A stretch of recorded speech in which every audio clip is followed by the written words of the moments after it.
Nosotros siempre escuchamos y leemos y hemos estudiado que la cabeza de la iglesia es Cristo. Pero hermano, cuando usted no obedece, cuando yo no obedezco, cuando la iglesia no obedece la palabra de Dios, es una iglesia descabezada. Es una iglesia que Cristo no está haciendo su cabeza, su guía, su dirección. Eso le pasó a la iglesia en los inicios.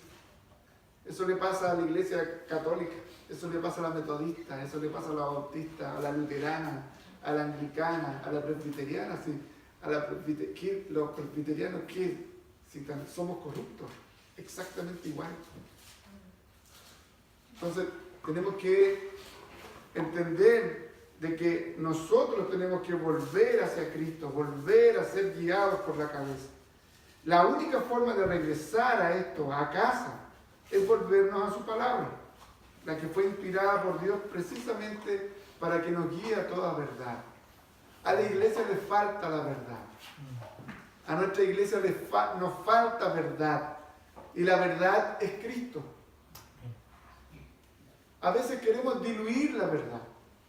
A veces no solamente queremos diluir, sino que con nuestros actos, con nuestros pensamientos, con nuestras irresponsabilidades, con nuestras desobediencias, estamos dando claro reflejo precisamente de que nosotros no nos dejamos guiar por la verdad.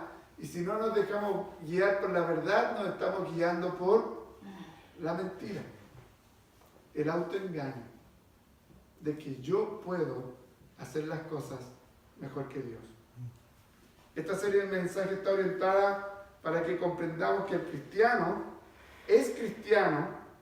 o es hijo de Dios porque Dios lo escogió para hacerlo y lo llamó para que lo glorifique y en esa glorificación le sirva, pero para que le sirva bajo sus parámetros y no parámetros humanos. La iglesia está para darle la honra y la gloria al Señor bajo los parámetros que la palabra del Señor le da. Y nosotros estamos para servir al Señor bajo los parámetros que el Señor nos ha dado del servicio. No lo que usted crea que son mejores, no lo que usted crea que es o podría ser dentro de. Nosotros tenemos que tener cuidado. A veces cantamos cosas que no corresponden. A veces oramos cosas que no corresponden. A veces reflexionamos y estudiamos cosas que no corresponden. Y de a poquito eso se nos va quedando en el corazón y no nos dimos ni cuenta cuando ya se nos ha el corazón endurecido y apartado. La carta del apóstol Pablo a Tito tiene algo muy interesante. Es una carta pastoral. Es una de las cartas pastorales junto con Timoteo. Y cuando habla de carta pastoral, está hablando de un pastor que trata con alguien como una oveja, como alguien muy querido. Hay que ver que Pablo le escribió a Tito y a Timoteo, que eran sus hijos espirituales y que formaban un equipo pastoral. Y que estos estuvieron íntimamente asociados como compañeros de milicia y ayudantes de Pablo. El apóstol les confió muchas tareas. Los amó profundamente a ambos. Y ellos demostraron honrar esa confianza y estima sirviendo con todo al Señor, incluso entregando su vida al servicio. Sin embargo, las personalidades de tanto de Tito como de Timoteo eran distintas. Timoteo era sensible, afectuoso, compasivo y amable. Tito era más bien enérgico, era más bien decidido, era más bien vigoroso, bien ahí, fuerte en todo lo que él hacía. Y Timoteo, nosotros podemos ver en el estudio de las cartas, de todo lo que el Nuevo Testamento nos habla, era judío por parte de la mamá, mientras que Tito era enteramente griego. ¿Ya? Así que estaba compuesto tanto de judíos como de griegos este equipo pastoral. Es interesante. Porque cuando Pablo se ponía a conversar en esas jornadas de conversación ahí de liud con el pastor en la oficina, bacán ahí Pablo hablando con un griego y hablando con un judío. Entonces, oye, preparemos la serie de sermones y como uno era judío, le daba la perspectiva judía. Y como el otro era griego, le decía, mira, hay que ver esta perspectiva también. Interesante cómo ellos trabajaron, interesante esa conexión que Pablo tenía tanto con Timoteo como con Tito. Es tan profunda la conexión que tienen que los trata como hijos espirituales.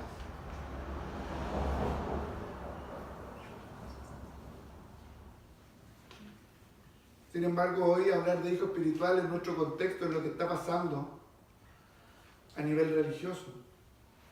Es casi negativo.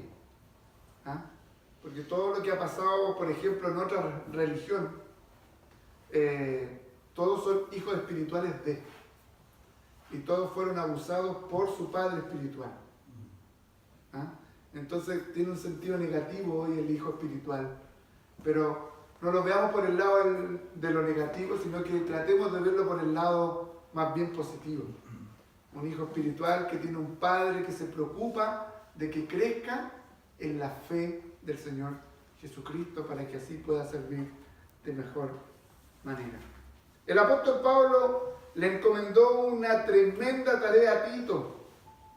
¿Cuál era esta tarea? Ustedes saben. ¿Cuál es la tarea que le encomienda a Tito? Que ponga en orden la obra de la iglesia previamente establecida en Creta. ¿Se han imaginado ustedes lo que significa poner en orden algo que puede estar desordenado? O más bien completar algo que necesitaba ser completado. Es tremenda carga. Es como, aquí tenemos el perfecto ejemplo.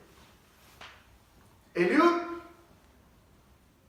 tiene que lograr que al 2022 esta iglesia sea organizada. ¿Cómo? No tengo idea, pero tiene que hacerlo. Ahí está el encargo. Ahí está la responsabilidad. Ahí está el peso. Eso es lo que hace Pablo con Timoteo y con Tito. Ordena la iglesia. Completa el trabajo que yo he comenzado. No es fácil. No es fácil. No es fácil el trabajo de la iglesia. No es fácil tratar con personas. No es fácil tratar y trabajar con un grupo de personas todos diversos, todos con ideas distintas. Cuál más, cuál menos, con ideas que quieren revolucionarlo todo, ¿no? Y que no debiese ser eso, sino que no debiese estar la pantalla ahí, sino que debiese estar allá. No debiesen estar las bancas así, sino que debiesen estar mirando para allá. El grupo no debiese cantar allá, sino que debiese cantar acá. No debiésemos venir así, sino que debiésemos venir así. Debiésemos tener el culto en la mañana en vez de la tarde. Todos diversos, todos piensan distintos. Y de todas esas cosas, un encargado de obra como Tito o como Eliud tiene que lidiar con cada una de aquellas cosas. Lidiar con carácter fuerte. Algunos con doble ánimo, que nunca están satisfechos con nada. Etcétera. Hay un montón de cosas. Por lo tanto, no es fácil la tarea que Pablo le estaba entregando a Tito. Es interesante que ¿dónde estaba la iglesia establecida? Era precisamente en una isla ubicada al sudeste de Grecia, en la isla, en el monte Ida, que es el más alto de la isla, y era tenido como el lugar legendario del nacimiento del dios griego Zeus. Por lo tanto, la isla era absolutamente pagana. No era un lugar donde hay puro evangélico como en Lota. Y donde te levantáis una iglesia y puedes hacer algo, ¿no? Sino que era todo un sector pagano. Y precisamente en Tito 1:12 nos habla de que este sector eran mentirosos, eran malas bestias, eran glotones y ociosos. Miren el contexto del lugar. Miren el contexto de las personas que rodeaban esta iglesia emergente. ¿Ah?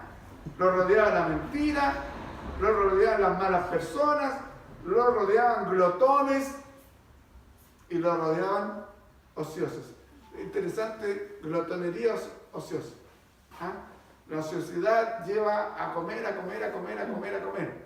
Entonces, si usted no quiere comer tanto y agrandar, trabaje, trabaje, trabaje, y así va a poder mantenerse un poquito.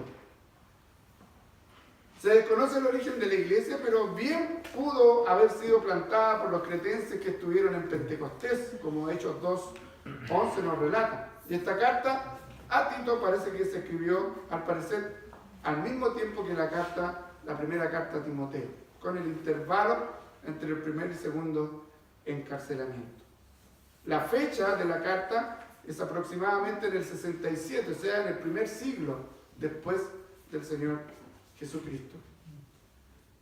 Queridos, entendiendo todo esto, en alguna medida este contexto, nos podemos dar cuenta qué es lo que quería en estos primeros 4 versículos transmitir el apóstol Pablo. Pablo podría haberse ido directamente al versículo 5, porque Pablo quería tratar el tema del liderazgo. Pero para poder tratar el tema del liderazgo tenía que tratar algo anterior.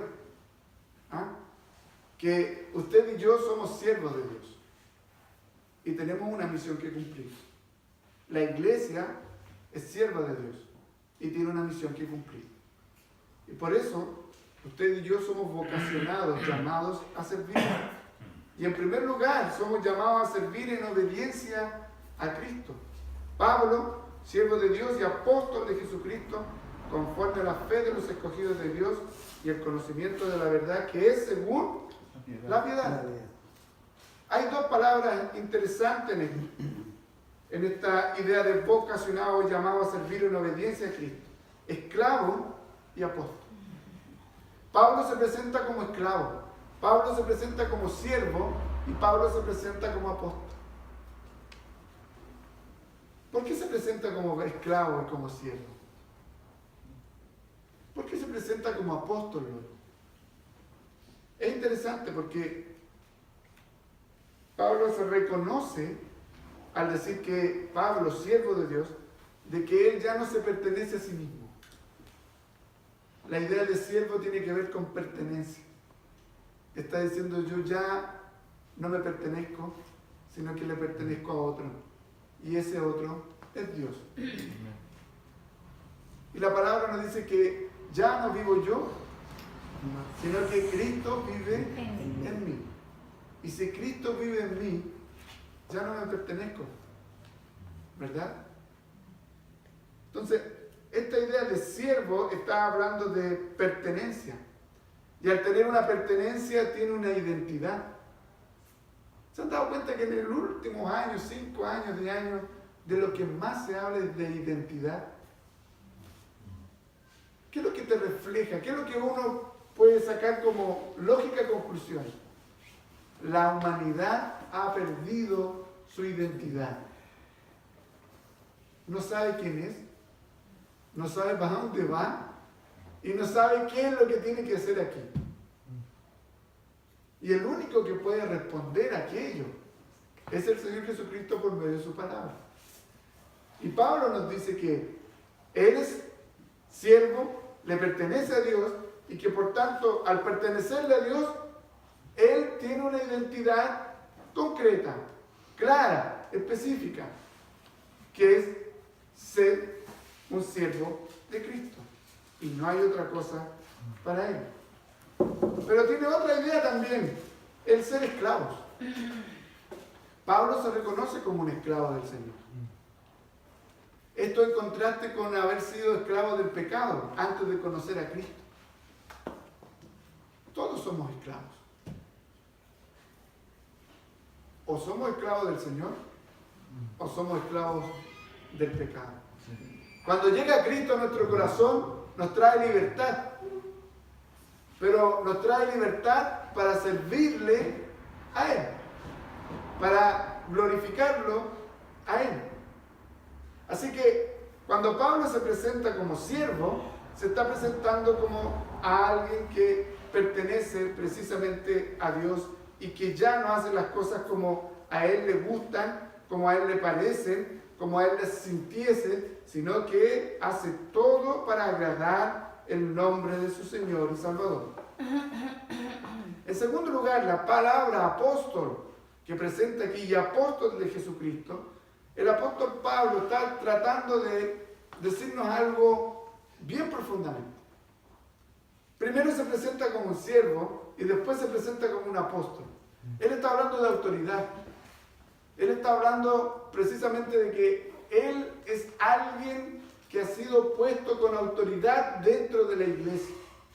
Una autoridad que no surge de él, es una autoridad que ha sido derivada por el propio Señor Jesucristo. El Señor Jesucristo lo estableció como apóstol, ¿no? El Señor Jesucristo lo estableció como apóstol de la iglesia. ¿Pero qué es un apóstol? Si no es un siervo. ¿Qué es un líder? Si no es un siervo. ¿Qué es un pastor? Si no es un siervo. ¿Qué es un presbítero o un diácono? Si no es un siervo. ¿Qué es un profesor de escuela dominical? Director de grupo musical, cantante, lo que sea que haya dentro de la iglesia, si no es un siervo. Si yo voy a ser un apóstol, tengo que ser siervo. Si yo voy a enseñar algo, tengo que ser siervo. Si yo voy a dirigir la iglesia, tengo que ser siervo primero. Para poder ejercer autoridad, tengo que ser siervo primero, someterme a la autoridad máxima, que es nuestro Señor.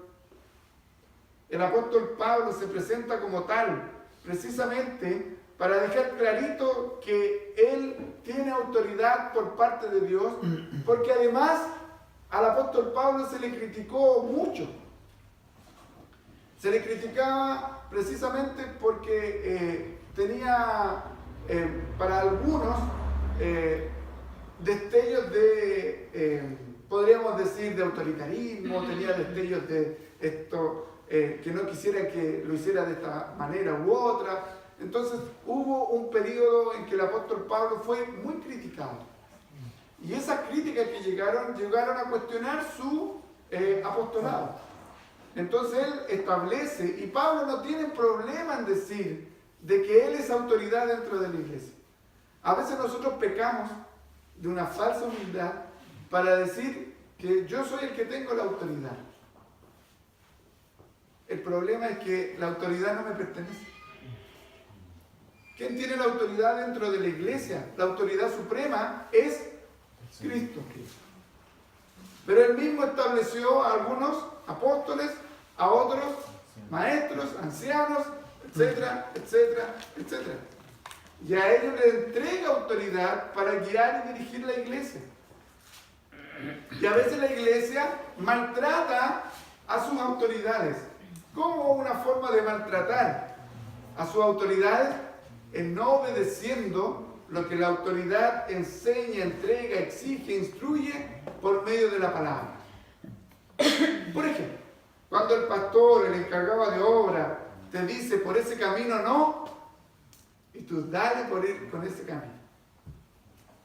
Eso es despreciar al que está teniendo la autoridad de parte de Dios para corregir, para redarguir, para instruir, que es lo que la palabra nos dice, ¿cierto?, que tenemos que realizar.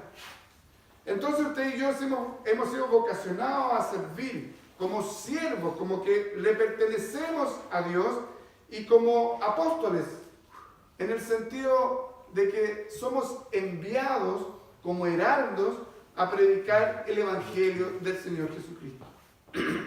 Nótese que la primera autoridad que tenía el apóstol Pablo no era solo dirigir la iglesia, ser parte de la dirección de la iglesia, sino que era predicar el Evangelio. Él tenía la autoridad para predicar el Evangelio. No cualquier persona puede predicar el Evangelio. Solo los que creen en Cristo pueden predicar el Evangelio, porque tienen la autoridad de Dios para hacerlo. A veces la iglesia no crece, no avanza, porque no estamos ejerciendo la autoridad que nos da Dios. para predicar con poder, con autoridad. ¿Cómo que dudamos cuando predicamos? ¿Cómo que dudamos cuando queremos decirle a alguien, oye, tu respuesta es Cristo? Como que queremos decirle de aquí, de al ladito, oye, ¿por qué no me acompañáis a la iglesia? En vez de decirle, arrepiéntete. Eres un miserable pecador que necesita arrepentirse y volver sus ojos a Cristo. Es que voy a perder a mi familia, voy a perder a mi hermano, a mi hermana, a mi tío, al amigo, a la amiga. Pero tenemos autoridad para hacerlo. Tenemos un mensaje que entregar. Dios nos ha encargado un mensaje tal como un apóstol. No es que seamos apóstoles en el sentido de autoridad de las bases de la iglesia, sino que hemos sido enviados como un apóstol, que eso es lo que significa apóstol, ser enviado, mensajero, heraldo. Tenemos un mensaje que entregar. Como siervos de Dios tenemos un mensaje que entregar.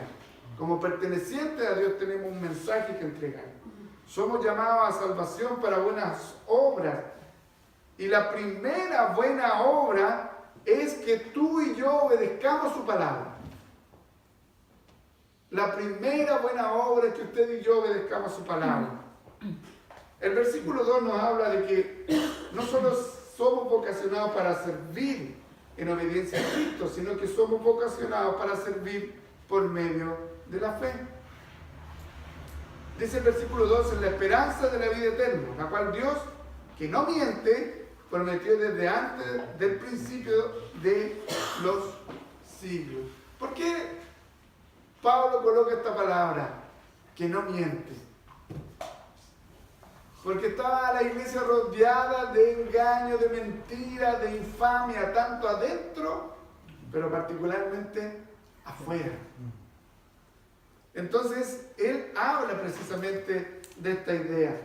Pero la fe es, según lo que nos dice la propia Escritura, es que, Hebreos capítulo 11, la fe es la certeza, la convicción de lo que no se ve. Bien, la fe es la certeza de lo que se espera y la convicción de lo que no se ve. La fe es la confianza. La fe es confiar en Cristo. ¿Usted ha visto a Cristo? ¿Pero usted cree en Cristo? Eso es confianza. Eso es fe. ¿Se da cuenta? La fe es confianza en lo que se nos dice. Y lo que nos dice el Señor Jesucristo es verdad. Por lo tanto, confiamos en su verdad. Confiamos en Él. La fe es la que produce esperanza en nuestras vidas. Versículo 2 dice, es la esperanza de la vida eterna. Es la fe la que produce esperanza, no al revés, la esperanza produzca fe. La fe es la que produce esperanza en nuestras vidas para que así podamos servir al Señor. ¿Cómo está su fe? ¿Está alicaída? ¿Está debilitada? Si su fe está débil, lo más probable es que su esperanza también esté débil. Y por eso es que tenemos que ser igual que los discípulos. Pedir al Señor que aumente nuestra fe. Para que también aumente nuestra esperanza. La esperanza es el motor, es lo que mueve al creyente. ¿Qué es lo que espera? ¿Qué es lo que espera usted para este año? ¿Qué es lo que esperamos para este año? ¿Qué es lo que esperamos como iglesia para este año? Ser mejores cristianos. Ser mejores cristianos. Amén. Mejores hermanos. Mejores hermanos. Mejor madre. Mejor mamá, mejor papá, mejores hijos, mejor matrimonio, mejor estudiante, mejor trabajador. ¿Cierto? Esperamos que la iglesia crezca. Esperamos que todo vaya bien, ¿no? Pero hay algo que se nos olvida que estamos esperando. La mesa nos está diciendo algo. ¿Qué esperamos? Esperando la venida del Señor La también, que venida estemos del Señor, cuenta ¿no? con Él para que podamos volar. La segunda venida del Señor Por Jesucristo, ¿no? Amén. También estamos en una esperanza. Por lo tanto, cuando nuestra fe se ve afectada, debilitada, porque no hay comunión con Dios, y eso a todos nos pasa, hermano. A todos nos pasa de un momento a otro que nuestra fe se nos puede debilitar. Pero para eso está usted. Para eso está el hermano. Amén. Sí, sí. Para levantar al débil.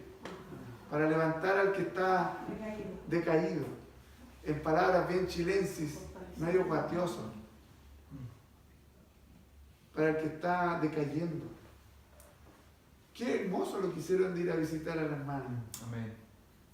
Porque eso les doy, pero firmado, que alimenta su fe Amén. y que le permite crecer y fortalecer su fe. Eso es lo que debiésemos hacer constantemente. El amor entre nosotros, ¿sabían ustedes qué es lo que produce? Fomenta la fe. Amén. Y la fe aumenta la esperanza. Y cuando estoy con esperanza, tengo una vida distinta. Veo la vida y vivo la vida de una manera distinta, aunque me esté ocurriendo de todo. Pero donde mi fe está firme, mi esperanza está tan firme como ella. Y no importa lo que pase. Porque yo sé que lo que Dios me prometió antes de la fundación del mundo, que es la vida eterna, ya está asegurada para mí. ¿Está asegurada? Así es. ¿Usted cree en Cristo como su Señor y Salvador? Así es. No tiene que esperar a morir para recibir la vida eterna. Ya la está disfrutando ahora. ¡Vívalo! Amén. No va a ser en plenitud ahora, eso está claro, ¿cierto? Pero ya estamos empezando a vivirla y a disfrutarla. La vida eterna se nos prometió antes de la fundación del mundo. Hoy en Cristo todo cristiano está viviendo esa vida eterna. No perfecta, pero ya está en camino hacia ese tiempo, a ese lugar, a ese momento, junto al Señor. ¿Qué esperamos entonces? El que no cree en Cristo, ¿sabe lo que espera? ¿Sabe que en realidad el que no cree en Cristo espera realmente un Salvador? Aunque no crea en Cristo, aunque no quiera creer en Cristo, lo que su corazón está esperando y anhela es alguien que lo libere de sí mismo. Y ese libertador es Cristo, Amén. no es otro. Pero mientras él no sepa que necesita de Cristo, no va a ser liberado. ¿Y quién tiene que decirle que necesita de Cristo? Es usted, soy yo. Tenemos una misión que cumplir, de decirle a otro que en su dolor, que en su desazón, que en su desesperanza incluso, que en su éxito necesita un Salvador. Que en su prosperidad necesita un Salvador.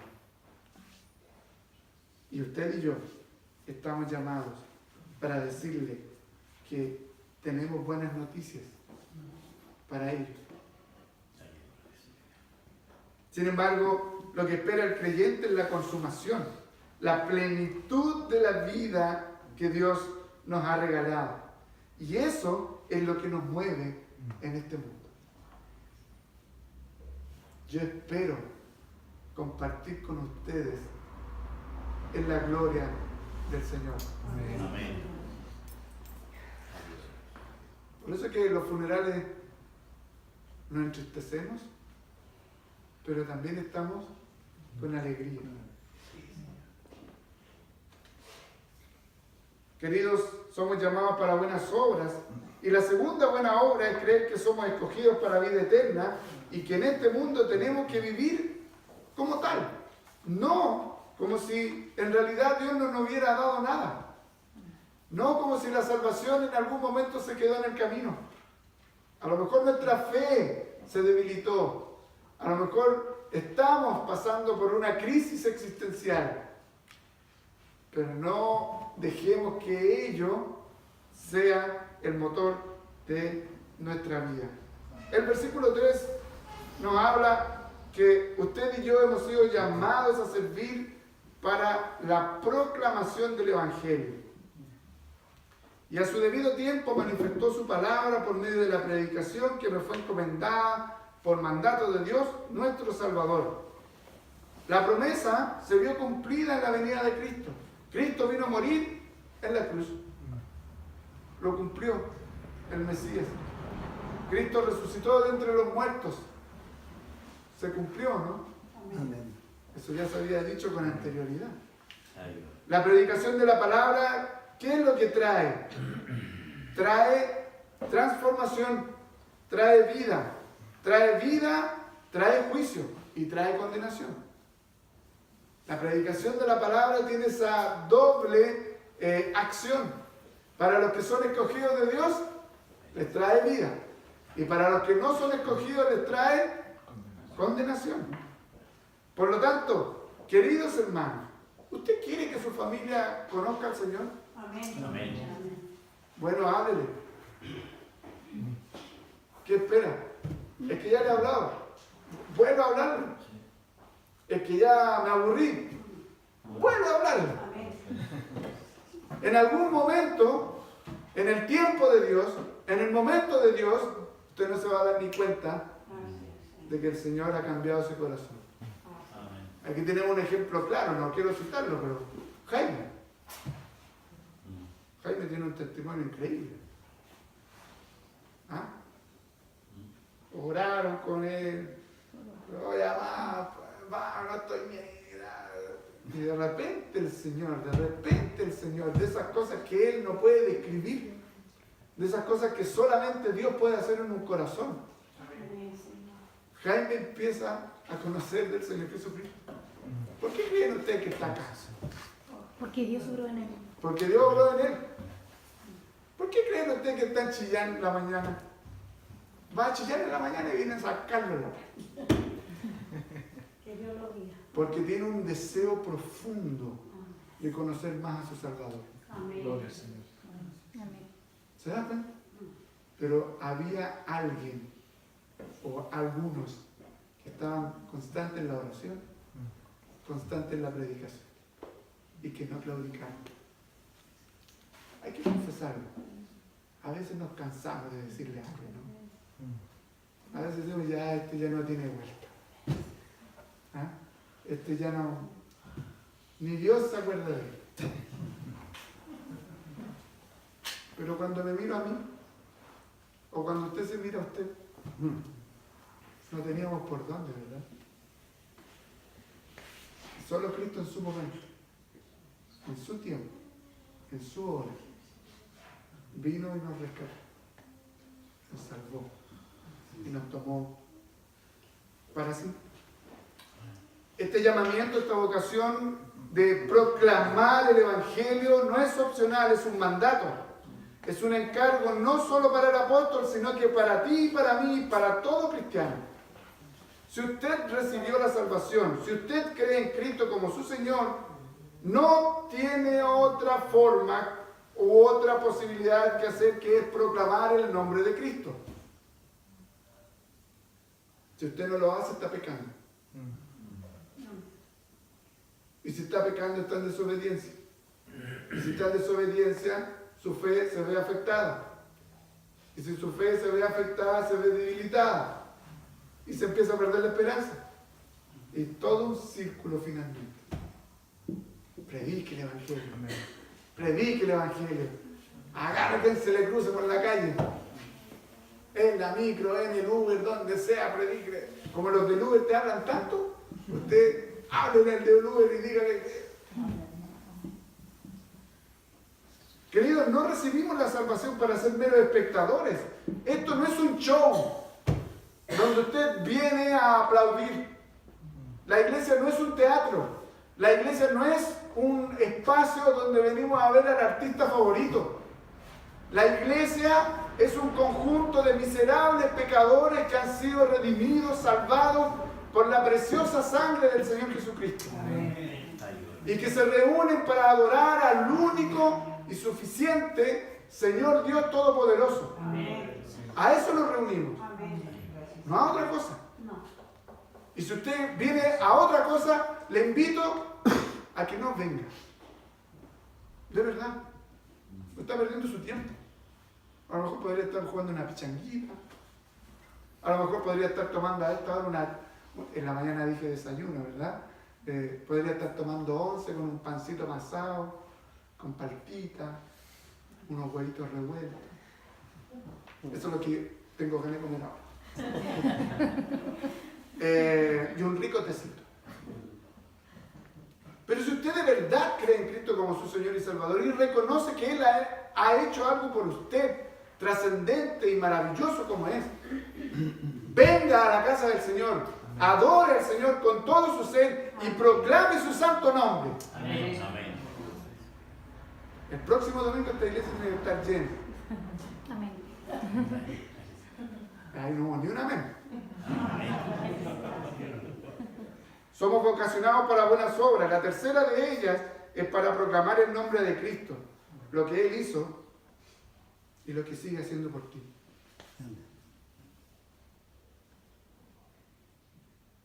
Cristo no solo hizo hace 2000 años algo en la cruz.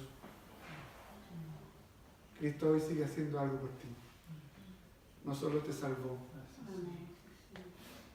sino que todo lo que eres, todo lo que tienes, todo lo que estás viviendo, es por eso. Porque te amo. Te amo con amor eterno. Todo lo que, incluso hasta lo malo, es por amor. Dios sigue actuando en ti. No fue en un momento específico de que yo sentí algo en el corazón y me entregué al Señor. Dios sigue actuando en nuestro corazón, en nuestra vida. ¿Cómo me decís que esta semana que pasó Dios no estuvo contigo? Amén. Tú no sabes cuántos ángeles hay alrededor, guardándonos, cuidándonos. ¿Cuánta gente murió alrededor de nosotros? Cercanos, amigos.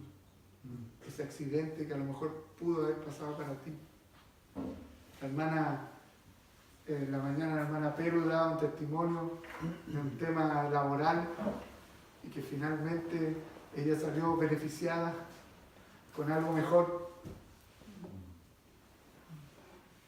Dios nos dice, gracias Señor. ¿Por qué sigues actuando con nosotros? A pesar de nosotros. Si no merecemos nada. Usted y yo no merecemos nada. Amén. Todo lo que tenemos, gracias sobreabundante. Y por último, somos llamados a servir en amor, con amor. Pablo termina esta hermosa salutación diciendo a Tito, verdadero hijo en la común fe. Gracia, misericordia y paz de Dios, Padre y del Señor Jesucristo, nuestro Salvador.